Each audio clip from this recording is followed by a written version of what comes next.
In this next video, we're just going to have a go at putting the Antler Reishi, which is perfectly colonised now on popcorn, into our bulk substrate and showing you how we get ready to incubate that. As always, just give the flow hood a little wipe down with some 90% isopropyl, and we'll give our jar a little squirt as well, make sure it's nice and clean. Hands as always. Right, now we get our substrate.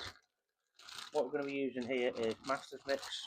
That is a 50% mix of soy hull pellets and hardwood pellets. I get these already made from a company called Target Feeds. Seems to be quite good, used it quite a lot. Now again, before we start to open this bag, we need to give the top a little bit of a squirt of the alcohol. Make sure you get into the little gaps, the gussets of the bag. Make sure there's nothing nasty in there that's going to contaminate our stuff. Next thing we need to do is get our scissors and get them nicely sanitized as well. Give them a spray, make sure there's nothing on them. Now we're just going to cut. Before we do that, just let me loosen the lid on here. Check it's going to come off.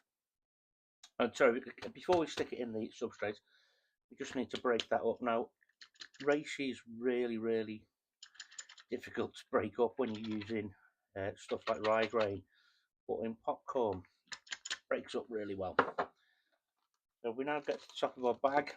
Remember, everything's sanitized. We are going to cut the top.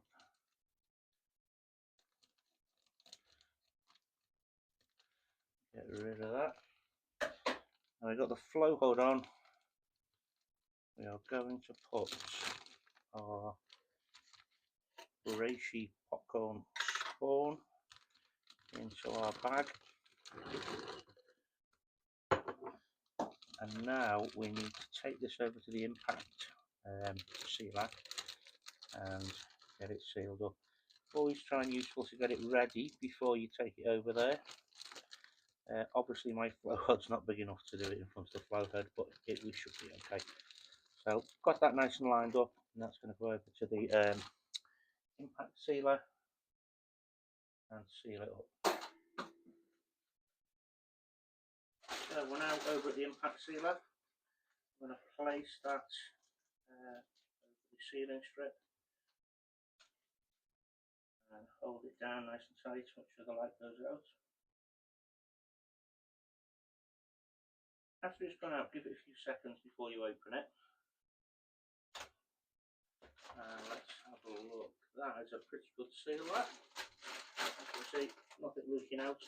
Now, what we're going to do now with this is make sure this popcorn grain is thoroughly mixed up with our Master's Mix substrate. Takes a bit of a while to do this, but popcorn is a hell of a lot easier to do, because it's a hell of a lot easier to see when it was going down in your substrate. Give it a few rolls over.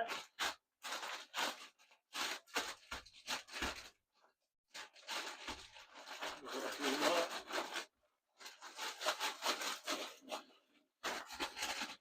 Right, give it a good shake, get all the excess substrate out of the fold. Just pat it down a little bit.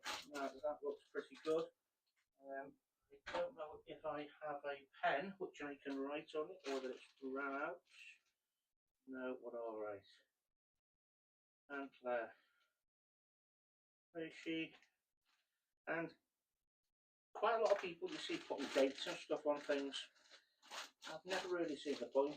Once you get a bit of experience, you can tell yourself what's going on, whether it's colonised, etc, etc. And I always found that dates were rather arbitrary and didn't really help me out with doing anything. So there we go, that's ready to go into the incubation cupboard. We're going to leave that 2 weeks, see how it goes. I've got one here, which has been incubating for 2 weeks.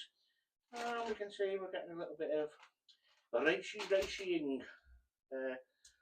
Now, see how this one goes. It looks pretty good actually, no contamination. So hopefully we'll get a nice crop off that. This one's Ganoderma lucidium, and this one's Ganoderma multipellium. So I have not really grown the Antler Reishi on its own a lot, so we're going to have a comparison here to see which one grows the best.